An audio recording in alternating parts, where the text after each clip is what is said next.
You're listening to Civic Media. You can tune into any of our live shows on any radio station across the state with the Civic Media app. Find us in your phone's app store and listen anytime, anywhere. This is your WMDX Daily News Roundup for Mad Radio 92.7 FM and 1580 AM in Madison.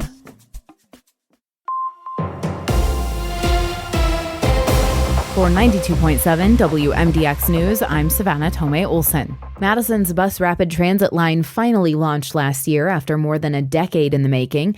This was just phase one, but now its future could be in jeopardy because of federal cuts.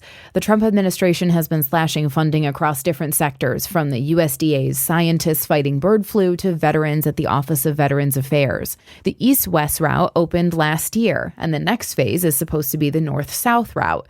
According to WKOW, the city was expecting $118 million, which would pay for a majority of the project. That's now up in the air, but the city's transportation director says they'll finish the north-south line with or without federal funding. And all of Madison's city golf courses are now open. Odana Hills and Monona opened Sunday. Now Yahara Hills and the Glen open today. Here's what you need to know. Golf carts are not allowed yet. Driving ranges are still closed. And FYI, all courses will close this weekend. And we're about 6 weeks away from the NFL draft coming to Wisconsin. There are tons of events that weekend, and they're free. But if you want to go, you do have to reserve your spot. Here's Lisa Hale. Fans who want to attend any of the free events at Titletown for the NFL draft experience, or who want to watch the draft activities at Lambeau Field, are encouraged to register now and secure their spot for the 2025 NFL Draft in Green Bay. You can register by downloading the NFL One Pass app on Google Play or the Apple Store. Fans can also register online at nfl.com/draft access. All adults who want to attend must register, and each adult can include up to 5 children per entry. The events are free and are on a first-come, first-served basis. That's Lisa Hale reporting from northeastern Wisconsin, and I'm Savannah Tomei Olsen. You're listening to 92.7 WMDX News. The Bucks lose in Indy. Hi, I'm Mike Clemens with sports. Bucks against the Pacers. Just over 3 seconds left when Oshkosh native Tyrese Halliburton makes a clutch three-point shot and draws a foul to win the game. Brian Anderson on TNT. Pacers down 3. Halliburton's got the ball. Halliburton rises up.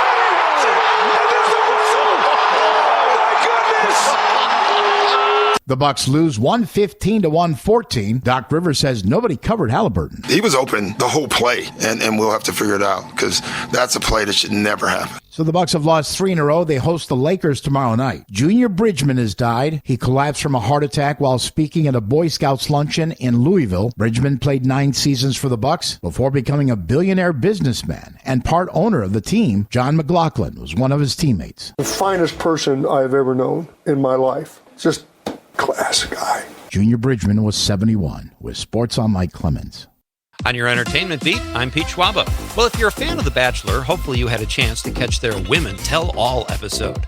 Despite possibly becoming less intelligent from watching the show, according to Yahoo Entertainment, here are some things you might have missed. The girls are still salty about that basketball date. No one seems to like Carolina. Grant is a real charmer, and Dina is ready to find love again. Don't worry, all that made sense to Bachelor fans. And Dina, look me up. Let's go. 42 years is a long time to do anything in any profession.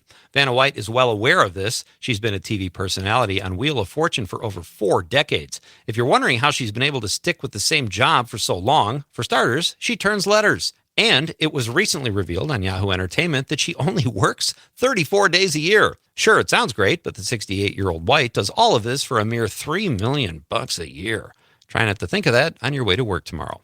The Duchess of Sussex, also known as Meghan Markle, has taken a lot of verbal and tabloid abuse for her show I Really Wish I Was Martha Stewart, a.k.a. With Love, Meghan. Critics don't like it, and according to Rotten Tomatoes, only 20% of audiences like it. Having said that, the show has been renewed for season 2, and according to the New York Post, the crew absolutely loves her and said she treats everyone wonderfully. Why wouldn't she? She's a duchess with a horrible hit TV show. I can't think of anyone luckier. Mr. Scarlett Johansson, a.k.a. Colin Jost, was roasted on Saturday Night Live during weekend second update by Lady Gaga's fictional husband, Lord Gaga, played by Mikey Day, who went on about how horrible it must be to live with a woman who makes so much more money than her husband.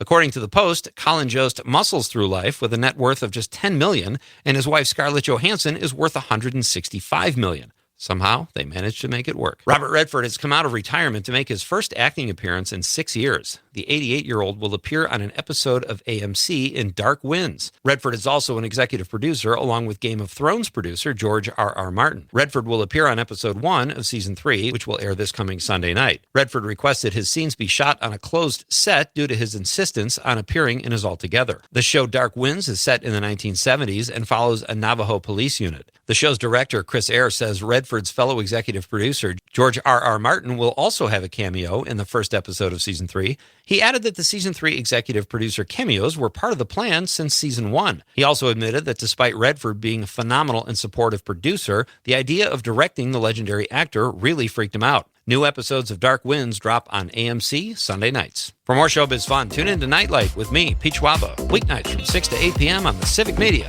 Radio Network. We are watching a late week system that could bring some thunderstorms late Friday, rain into Saturday, rain changing to snow late Saturday into Sunday. Also a lot of wind. Stay tuned for updates on that. Today, sunny, mid to upper 50s. Tonight, low 30s. Tomorrow, partly cloudy with highs in the low to mid 60s. I'm meteorologist Sean Cable. Right now, it's 31. That's your WMDX Daily News Roundup from Civic Media.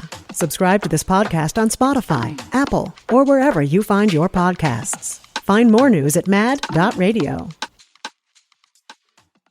The national news cycle never stops, but it can be hard to find news about your local community. Civic Media is dedicated to providing quality local and state news coverage across Wisconsin. With the Civic Media app, you can get notifications about local stories that matter to you and your community. Find the free Civic Media app in your phone's app store and choose notifications from the menu to tell us what kind of news you want to hear about.